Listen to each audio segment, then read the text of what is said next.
¿Cómo están, amigos? Muy buenos días. Hoy tenemos la grata presencia de Alejandra Flores, una artista plástica, inclusive también es maestra. ¿Cómo estás, Alejandra? ¿Qué tal? Mucho gusto. Es un placer tenerte aquí con nosotros. Gracias por invitarme. La verdad, estamos muy contentos de que puedas compartir tus experiencias, tu trabajo, tus proyectos aquí con nosotros. Muchas gracias. Es un placer para mí platicar con ustedes y compartir con el público estas experiencias de vida. Sabemos que hace poco tuviste una exposición en Arte AC. ¿Cómo se llamó? ¿Cuál fue el título de La exposición se llamó Piel de Peonía. Se inauguró el 4 de marzo y ahorita se movió a la galería de Marta Flores, que está en el Hotel Presidente Intercontinental, y ahí va a estar varias semanas. Es el que está en la Colonia del Valle saliendo del túnel. Sí, exactamente. Ese es, entre ¿verdad? Vasconcelos y Lázaro Cárdenas. Exacto. Ahí hay una galería, es la galería de... La galería de Marta Flores, Marta en el Flores. lobby, en la entrada del hotel. Ahí están ahora la obra. ¿Y esa obra se compone de cuántas?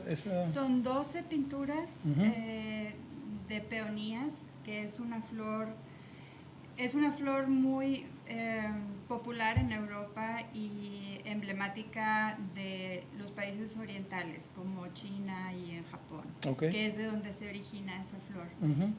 Pero es una flor que se produce en climas más frescos que el nuestro. Y la exposición, o sea, en realidad la peonía es un pretexto para mí para explorar algunos asuntos dentro en la producción de los cuadros, ¿verdad? Pero el tema son las peonías, estas flores que tienen muchas variedades, se han hecho muchas hibridaciones de tal manera que hay casi todos los colores que pueden existir en la naturaleza están en los pétalos de estas flores. Son flores muy complejas en su forma. Tienen un perfume exquisito que obviamente el perfume no puede no lo podemos representar, ¿verdad? En una pintura, claro. Pero sí el espíritu de la flor, que es lo que yo traté de capturar. ¿Y qué formatos tienen?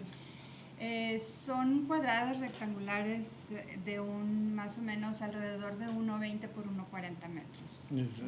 Ya son más o menos gran formato. Sí, algunas de ellas son acercamientos a detalles internos de la flor, otros de los cuadros presentan a la flor completa. Así depende en algunos cuadros hay 2 peonías y en otros hay 4 o 5 peonías, en otros es una nada más. Pero las flores están tratando o sea, en cada cuadro estoy tratando de representar la flor, ya sea un fragmento de la flor o la flor completa o varias flores. Como tenemos ahorita aquí en pantalla. Sí, esa es la invitación, es un fragmento de una peonía en un color específico. O sea, ese color es, yo creo que el más conocido, el más general. Este es otro tipo de peonía. Yo les puse nombres que son evocaciones poéticas, pero por ejemplo se llama Duquesa de Marlborough. Es su nombre botánico por las hibridaciones, los botánicos que las hacen pues les ponen nombres particulares, pero a mí en realidad no me interesaba tanto pintar la flor como una representación de algo botánico, como un estudio botánico, sino más bien como un pretexto para representar una emoción que en ese momento yo sentía y que una emoción que me despertó la contemplación de esa imagen y que yo llevé a lo largo de toda la producción de esa pintura o de esa imagen en particular o de esa flor. Pues desde luego son unas flores muy hermosas, pero aquí no son muy conocidas, ¿o sí? No, la razón es porque requieren de un invierno frío y de una primavera muy húmeda y larga. Y aquí pues eso no tenemos. Pero entonces, sí, en algunas partes de México sí se dan en lugares altos y mucho más frescos. Entonces, perdón. ¿Y cómo salió entonces el interés por esta flor en específico? Hace como 12 años fui a tomar un curso en Francia y estuve ahí 3 meses y me tocó la primavera. Entonces, en la casa donde yo estaba rentando para asistir al curso, tenía un jardín y yo salía en las mañanas al jardín y una mañana encontré, yo no me había fijado porque estaban en botón, pero una mañana amanecieron todas floreciendo las peonías que tenía la señora en el jardín. Y vi esas flores y me gustaron muchísimo y me prometí que un día las iba a pintar de alguna manera. Y desde entonces, por un lado estuve ensayando o intentando. Aquí fui a las florerías y les pedía que cuando trajeran un pedido de peonías me hablaran y les sobrara alguna. Entonces yo iba y compraba alguna, dibujaba, pintaba un poquito, hacía experimentos con ellas. Claro. Pero a lo largo del tiempo fui reuniendo imágenes, fotografías de las peonías que me llamaban más la atención o que me gustaban más. Y pues me tardé como 12 años en darle forma porque estaba también interesada en otras cosas y estaba pintando otras cosas y estaba trabajando con mi estudio y las clases de dibujo y de pintura, porque a mí lo que me interesa más es el retrato y la figura humana, es con lo que trabajo yo cotidianamente en mi estudio, con mis alumnos. Pero paralelamente pues he pintado paisaje, he pintado naturaleza muerta, siempre del natural. Y la peonía, que también representa la dificultad propia de pintar del natural cuando estés pintando algo vivo y frágil y fugitivo como es una flor. Empiezas a pintarla cuando está en su plena esplendor o cuando es un botón. Y si te tardas en pintarla, pues el botón se abre, los pétalos se caen y la flor desaparece, ¿no? Claro. Entonces hay que pintar con mucha rapidez y hay que pintar capturando ese espíritu fugitivo. Y lo que para poder completar mi proyecto, yo tenía que basarme en fotografías. Entonces, a pesar de que tengo varios cuadros y tengo varios bocetos hechos del natural. Pero ya para este proyecto sí trabajé en base a la fotografía, porque la fotografía es una herramienta muy importante para el pintor. Sí, como. Entonces, sí, afortunadamente vivimos en una era en donde la fotografía, pues, antes se tomaba una foto y ahora con los celulares y con todo lo demás, toda la tecnología nos ha abierto las puertas de la fotografía a mucha gente. Ajá. Y puede servir de una herramienta muy útil sobre todo para los pintores que queremos capturar, no sé, tal vez un matiz, un color, una forma. La fotografía, el pintor lo que tiene que hacer y lo que hace es traducir una realidad del mundo que está en tercera dimensión. La tienes que, si vas a trabajar, porque trabajas en una superficie plana, si es un pintor tradicional, claro. Y entonces tienes que, como quien dice, aplastar esa realidad para hacerla que se vuelva plana. Y cuando uno hace esa traducción, tiene uno que aprender a mirar otra vez las cosas y tiene que hacer una abstracción, porque aunque sea un trabajo realista 100%, siempre se está haciendo un trabajo de abstracción, siempre el artista está simplificando y sintetizando la realidad. Entonces la fotografía lo que hace es que ya nos da esa traducción y por eso muchas veces el pintar de una fotografía no resulta tan excitante o tan apasionante como pintar de la propia realidad. Pero cuando tú puedes tomar la fotografía como un punto de referencia para hacer una exploración acerca de la forma, del color, de la complejidad de la naturaleza y también unirlo a la complejidad de las emociones que se despiertan a partir de esa búsqueda del color y de la forma, pues entonces la fotografía tiene mucho sentido. Claro. Además, yo pienso que muchos, si no todos los pintores, nos sentimos de una manera atraídos a pintar flores, porque eso es algo tan bello, con unos matices tan delicados y tan originales, o sea, que el hecho es como un reto tratar de reproducir el mismo tono, la misma intensidad y cómo se va diluyendo, cómo nace otro color de la mezcla de eso.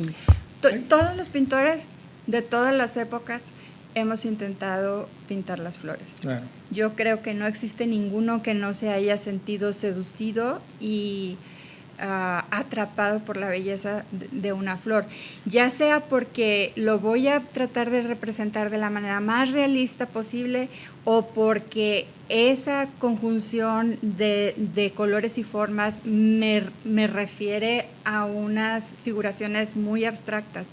Pero todos hemos de alguna manera recurrido a la flor, y la flor también es lo más parecido a la piel humana, el pétalo de la flor.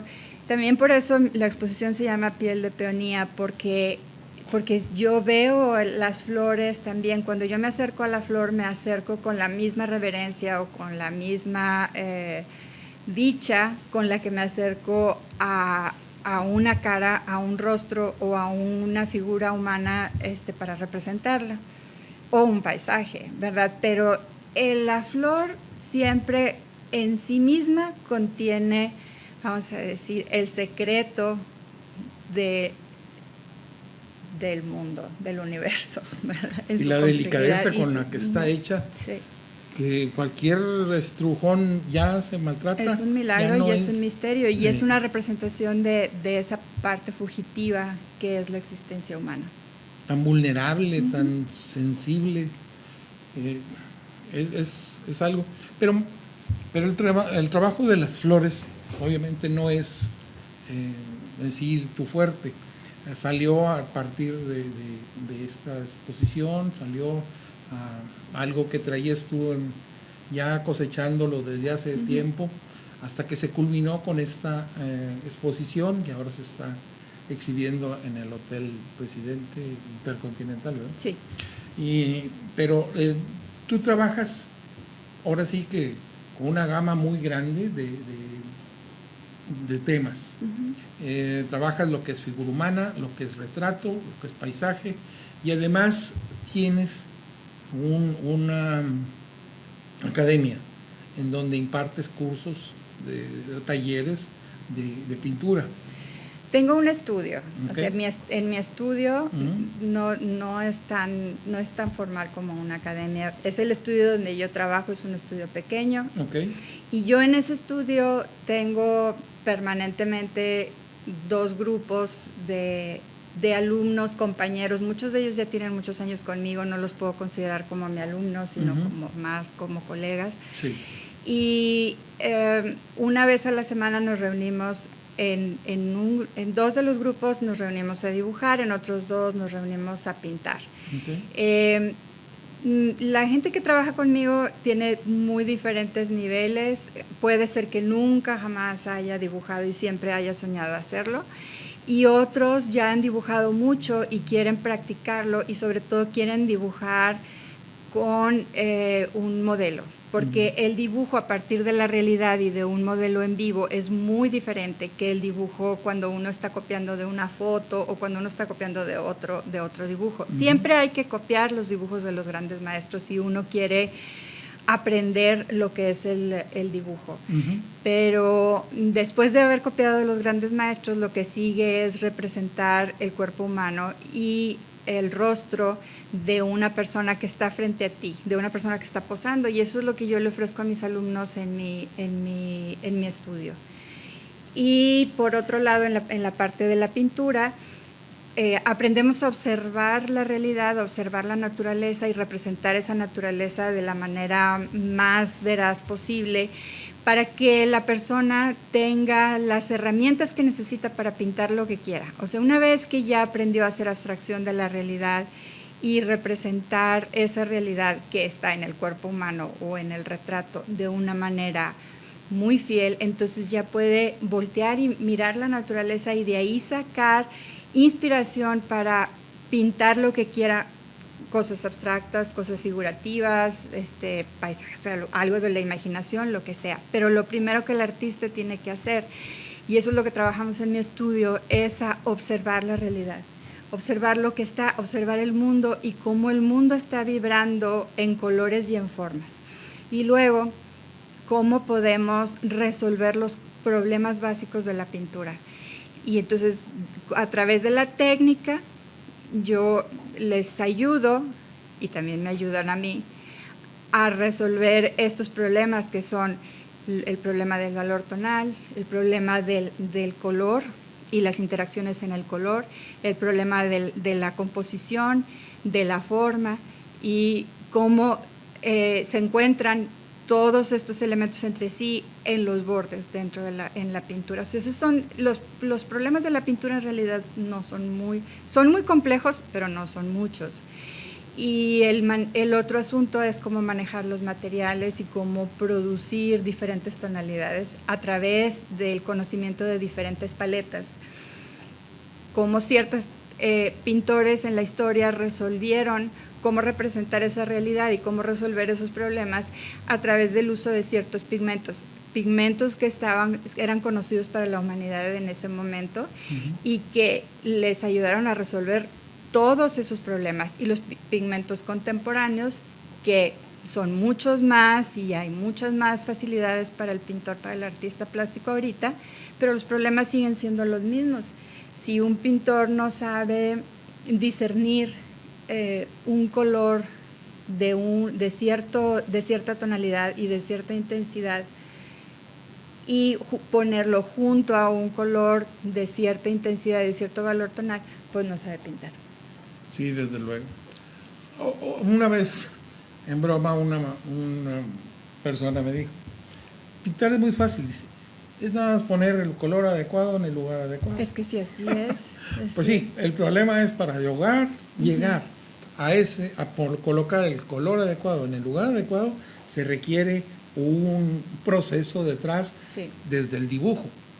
Antes del dibujo, desde saber observar, saber ver qué es lo que estás viendo tú en tercera dimensión para poder llevarlo a dos planos y que siga teniendo las mismas proporciones y para poder de alguna manera en el approach encontrar cómo ir desarrollándolo para que llegar a lo que es el dibujo, que sería la estructura, sería el esqueleto, sería la base, el sustento de una pintura, porque sin un buen dibujo no hay una buena pintura. Así y si no hay una buena observación, no hay un buen dibujo.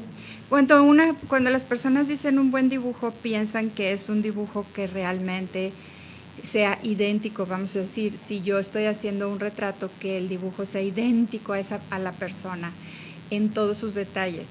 Pero un buen dibujo no es aquel que es idéntico. Un buen dibujo es aquel que representa con fidelidad el espíritu del sujeto que yo estoy observando. Okay. Y hay muchas maneras de representar y de que ese espíritu quede plasmado. Una de ellas es de forma muy realista y hay dibujos que son extraordinariamente buenos, retratos, por ejemplo, extraordinariamente buenos, que tienen muchas deformaciones. La caricatura es un ejemplo. En la caricatura se hacen deformaciones, pero se representa la persona y ahí está la esencia de la persona. Entonces, esa esencia de la persona se puede llegar de manera muy abstracta o de manera muy realista. No importa. Lo que importa es que tú puedas hacer uso de lo que sabes y de la observación para representar esa parte esencial de la persona o de la... Sí, del modelo que estás tú tratando de reproducir. Y una vez que ya encontraste esa esencia y todo, llegaste a un dibujo que reúne todas las características, viene el color.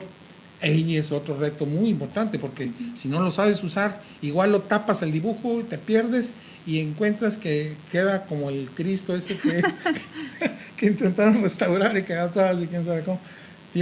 Es otro proceso que cada uno de esos procesos tiene lo mejor es abordarlo a través del método, sí, porque el método te da un camino más corto para llegar a tu objetivo. Cualquier persona que le guste pintar, tarde o temprano, batallando y batallando y batallando y sin saber cómo, va a llegar a lograr algo y algo que le satisfaga o que le guste mucho a esa persona que lo hizo. Pero si esa persona aborda un método, los métodos han sido desarrollados por la humanidad a través de muchos siglos y muchos grupos de grandes maestros y de pintores discernieron en un momento dado cómo hacer o qué herramientas utilizar para yo lograr esto. Leonardo da Vinci usaba un método, Miguel Ángel usaba un método, el maestro Rodin usaba un método en la escultura. Vermeer, o sea, ellos tenían, incluso eran secretos sus métodos, claro. Porque si otros grupos de pintores los conocían, pues tenían un gran camino ganado si claro. Conocieran esa manera de trabajar los materiales. Entonces, el método es bien, bien importante y no son tampoco... A veces puede parecer que es como la ciencia de mandar cohetes a la luna, algo muy complejo. Sí es complejo, pero lo podemos aprender y si tenemos paciencia y practicamos y no pensamos como mucha gente, es que yo quiero pintar y quiero pintar un cuadro al día. Pues bueno, ok, pero si de verdad quieres pintar y de verdad quieres aprender a pintar al óleo, tienes que aprender, es mejor aprender una técnica, tu vida va a ser más fácil y vas a lograr cosas mucho más bonitas. Mejores, sí. Y es cierto. Ahorita que estabas hablando de hacer, qué es una pintura, recordé y que mencioné a Rodin. A Rodin alguien le dijo, maestro, pero ¿cómo puede hacer de este bloque de mármol esta escultura tan hermosa o esta figura tan hermosa? Dijo, pues es muy fácil, nada más le quito todo lo que no es. Lo que le sobra. Todo lo que le sobra. Y pues es una manera de verlo, o sea, claro. Sí, hay que pintar lo que ves, hay que representar lo que ves en el color y en el valor y en la forma que es. Claro. Sí, pero llegar a eso requiere de un proceso de preparación y de estudio sí. Que te permite hacerlo a lo mejor más rápido o mejor que lo que pudieras tú en tu casa estar tratando de lograr y te vas a tardar más tiempo. Muchos años. Alguna vez vas a llegar y precisamente el genio es aquel que se pudo brincar muchos pasos y observa, sintetiza, selecciona, mezcla, representa. Y representa no importa si de una manera abstracta o sí. Figurativa, sino que representa. Y al representar está proyectando su espíritu ahí. Uh-huh. Y el espectador, al ver aquello, no solamente está viendo una armonía de colores y formas, sino que esa armonía de colores y formas le está despertando ideas, emociones o un estado de ánimo. El que lo logra hacer así, sin ninguna instrucción y sin ningún método, sí existen, pero no somos todos los seres humanos, son unos cuantos genios. Por supuesto. Caravaggio, uno de ellos que él por sí solo logró hacer muchas cosas muy importantes. Sí, pero trabajaba como un loco. O sea, cuando no estaba borracho y haciendo trastadas, estaba pintando. Claro. Y Caravaggio se ha demostrado que para hacer esos fondos transparentes, que parece que uno va a entrar adentro del cuadro y rodear al personaje, a veces daba 17 veladuras, claro. 17, 18 veladuras. O sea, lo más fácil es que a la número 5 de veladura estás haciendo un batidero sí. Y luego toda la pintura se arruga. O sea, hay problemas técnicos claro. Que él solamente pudo llegar a su solución a través del trabajo intenso diario y a través del fracaso. Porque sí. Si una de las características del oficio de pintar es la tolerancia al fracaso. O sea, uno va a llegar a grandes cosas con respecto a uno mismo si es capaz de fracasar y de aceptar, hoy fue un día de pintar sí. Muy mal. Sí, a todos nos pasa. Yo siento que muchas veces, y eso pasa generalmente cuando uno pinta más por sistema, dice yo tengo que pintar hoy porque todos los días tengo que pintar, y luego de repente resulta que ese día traes problemas de deudas o de personales o algo y sí. No te concentras y acabas lejos de avanzarle al cuadro, te retrasas y lo echas a perder ahí. Es bien misterioso porque eso que dices, porque a veces tenemos un día o estamos pasando por una crisis terrible, problemas muy serios y a duras penas nos levantamos y dices que tengo que pintar porque tengo que pintar y este día va a ser horrendo. Y entonces pintas y ocurre la famosa catarsis en el arte. Y entonces eres capaz de sacar de tu interior todos esos demonios y ponerlos ahí, dejarlos ahí, y entonces tú te ves liberado. Pero también hay otros días que tú estés tan feliz y tan dichoso y dices, no, ahora hoy voy a tener un muy buen día, y sopas, empiezas a hacer mugrero. ¿Por qué? ¿Quién sabe? Porque el arte es un misterio. Sí. El producir arte es sagrado, es lo más parecido a la oración y es impredecible hacia dónde te va a llevar. Y el resultado no importa, porque lo que importa es el proceso de creación. Es esa búsqueda que es un reflejo de la búsqueda interna que todo ser humano está haciendo todos los días hasta el día que te mueres. Entonces el resultado a veces puede ocurrir en algo que la gente considere qué bello, o qué horrible, o lo veo por un instante y luego lo olvido, o lo quiero yo poseer y tener aquí. Eso no importa, o sea, eso ya fue el cuadro terminado o el dibujo terminado. Es algo terminado, algo que ya está en el pasado de la vida de un artista, sí.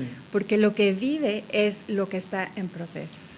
No, y para cuando un pintor que tiene, o sea, trae todo lo que hemos estado platicando y termina un cuadro, y es porque ya dejó ahí parte de su vida, o sea, él transmitió sus sentimientos, su técnica, su manera de ver la vida, y no representa un cuadro nada más que se hizo fríamente sin llegar a un proceso elaborado, siguiendo una metodología, encontrando su paz interior inclusive, y empieza ese proceso desde la concepción del tema, del concepto, de la composición, y cómo va a través de la observación, cómo va a través del dibujo, lo que representa la estructura del cuadro, y luego el color, que es algo muy importante y que nos lleva a terminar un cuadro y poder decir este cuadro ya, aunque los cuadros uno nunca los termina, siempre si se les sigues viendo, les sigues encontrando detalles. Cézanne se tardaba años y años y años, y de hecho el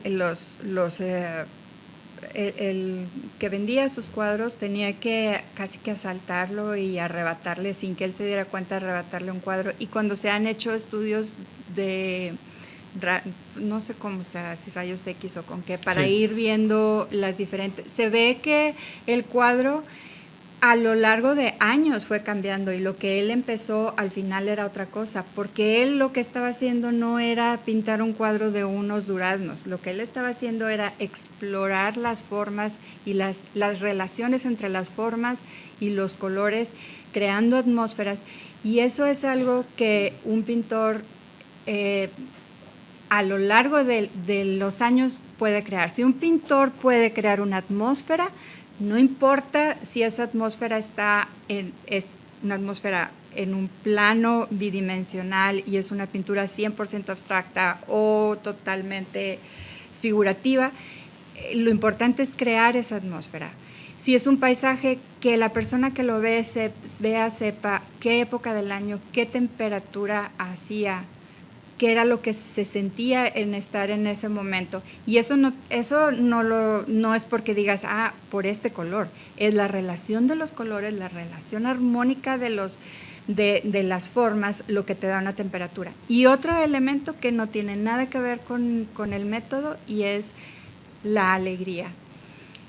Saskia Juárez, que es la pintora amiga muy querida y una de las mejores pintoras representativas, emblemáticas, claro, de Monterrey, dice, siempre tienes que pintar con alegría, o sea, siempre pintar debe de ser una ocurrencia feliz, un momento feliz. Claro que la vida está llena de momentos felices y momentos dolorosos, y a veces los momentos dolorosos y difíciles se sobreponen sobre los felices. Claro.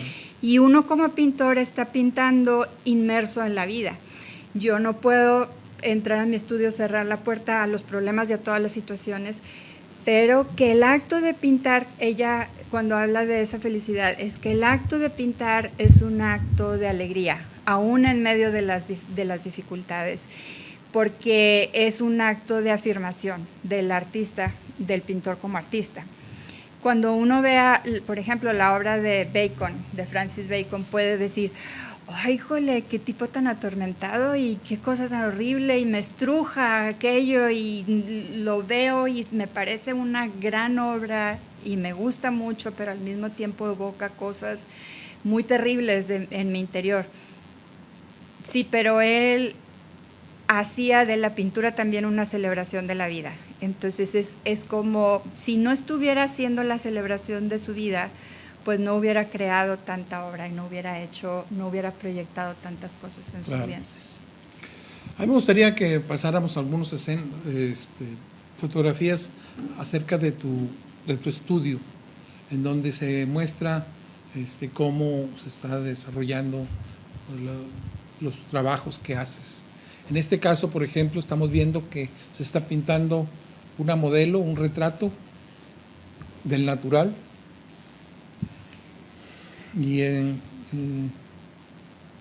Sí, mira, se monta monto el escenario donde va a estar la modelo, el punto de vista de donde van a estar las personas pintando. Sí.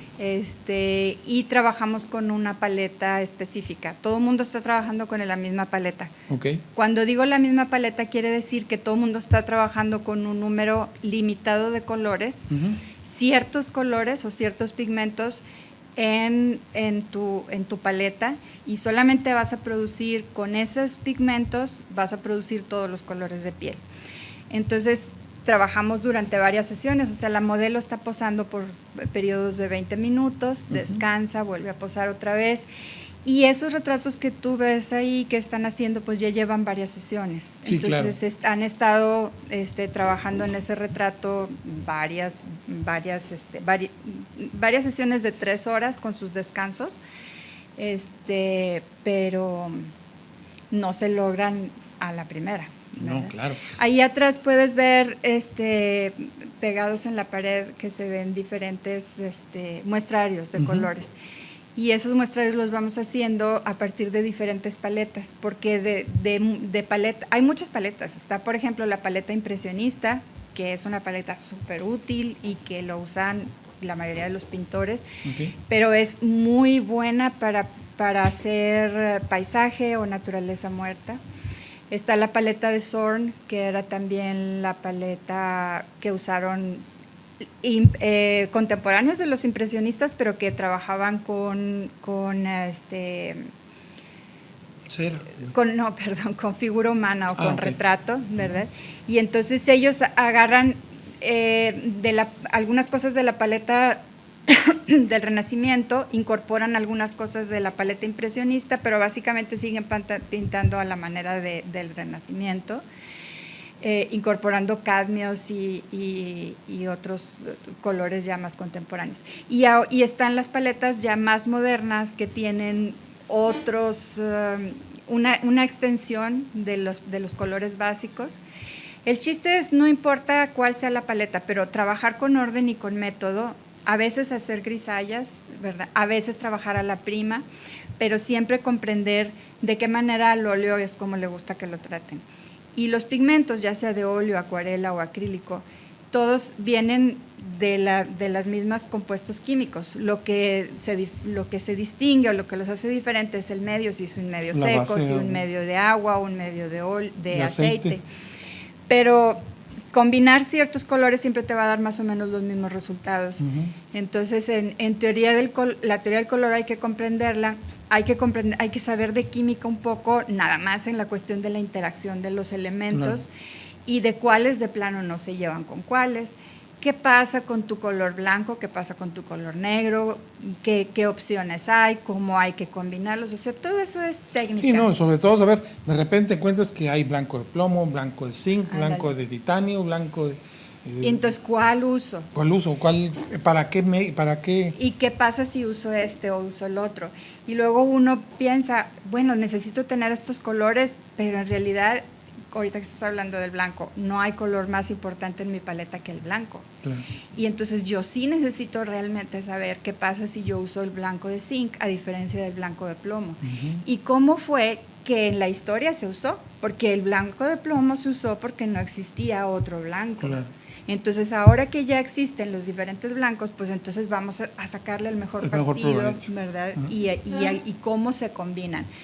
Y cómo tenemos que ir descubriendo cómo en la naturaleza la luz crea el color, mientras que en la pintura el color crea la luz. Y esa gran diferencia, ese concepto es el que te hace clic en el cerebro cuando ya estás empezando Claro. a comprender de qué se tratan los materiales. Y eso, si no conoces los colores, no sabes cuáles son las características, porque hay inclusive el mismo color, pero uno es transparente y el otro es opaco. Claro. Entonces, trabajan, son para diferentes ocasiones. Claro. ¿no? Para de acuerdo si vas a usar, ¿cómo se llaman? Veladuras o vas a usarlo a la prima directo. Y todo eso... Pues, se lleva muchos años, todo eso se lleva muchos años, pero eso es lo bueno de este oficio, que nunca vas a terminar de aprender claro. Y de experimentar también y de explorar. Entonces, la verdad, si tú lo quieres abordar como un hobby, es un hobby apasionante. Sí. Porque tú puedes una vez a la semana nada más sentarte a pintar y todo ese tiempo que sea de placer y exploración. Y la siguiente semana vuelves otra vez a ese estado infantil de placer y exploración que solamente te da el juego. Si tú lo escoges como una profesión, como una manera de vivir, entonces es una aventura del espíritu. Porque es llevar a tus emociones y a tu alma a un nivel de contemplación, de adoración y respeto por lo que veo, ¿verdad? De aprender a observar continuamente y aprender a conocerme, porque uno proyecta en esa tela en blanco, aunque uno no lo quiera, todo lo que está en el interior de tu espíritu. Sí, de hecho, pues por eso, cuando tú haces tu trabajo de una manera pues, honesta, que estás transmitiendo tu forma de ser, se nota cuál es, entre otros cuadros, cuál es el que tú hiciste, porque ahí transmites tu estilo, tu personalidad, tu razón de pintar inclusive. Tuve la oportunidad de entrevistar al maestro Javier Marín, y le comenté que por qué él usaba unas manos muy grandes, muy largas. Dijo, porque no me importa, porque lo que yo hago todo un cuerpo para poner una mirada. Entonces, yo estoy muy libre de hacer mis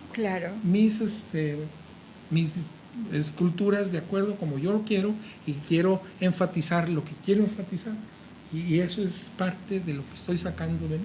Es que en el arte es un campo en el que uno puede equivocar y fracasarse equivocarse y fracasar, o tener un mal día, o hacer las cosas de un lado para el otro porque a uno le pegó simplemente la gana,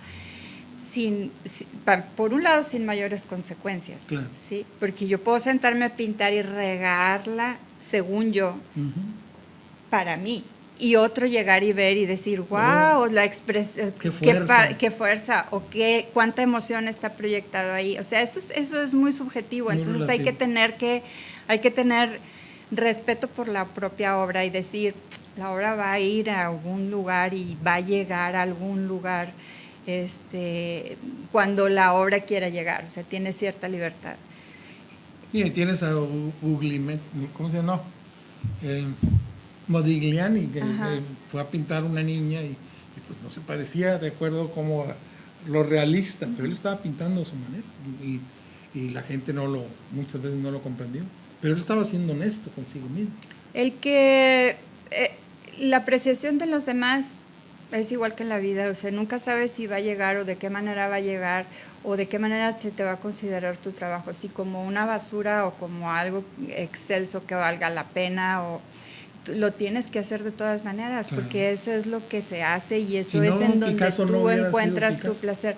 Picasso es otro boleto aparte, es punto y aparte, porque es un genio. Claro. Entonces, todos aquellos que fueron genios están en otro nivel y nos sirven como de paradigmas para nosotros saber que es posible dentro de la condición de ser humano lograr ese nivel casi divino, claro, de ser.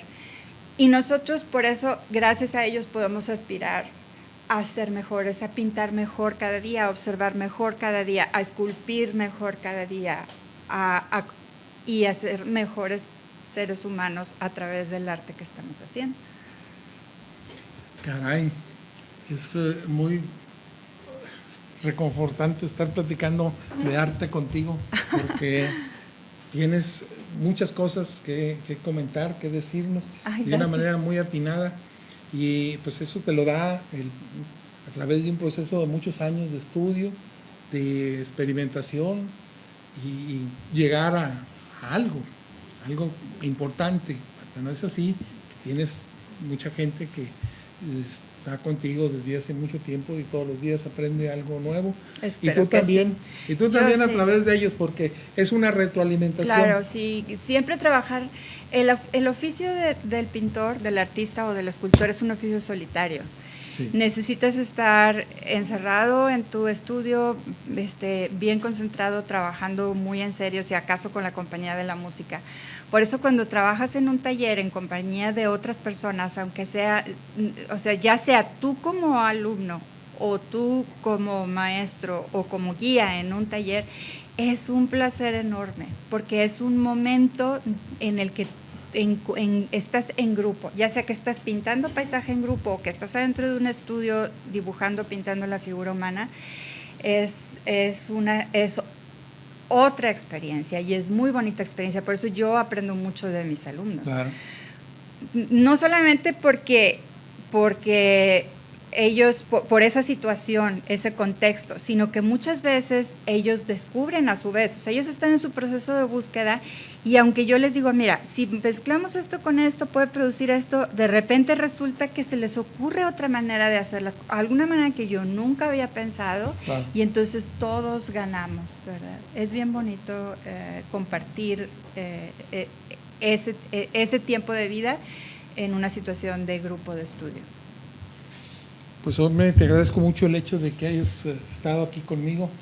Fue muy, muy gratificante estar Muchas gracias. Oyendo todos tus puntos de vista muy interesantes. Me encantó. Y además ver tu obra es también, y ver la manera como manejas tus clases, cómo llevas, que hay poca gente ya que lo hace así del natural, que eso es una cosa que no se debe de perder.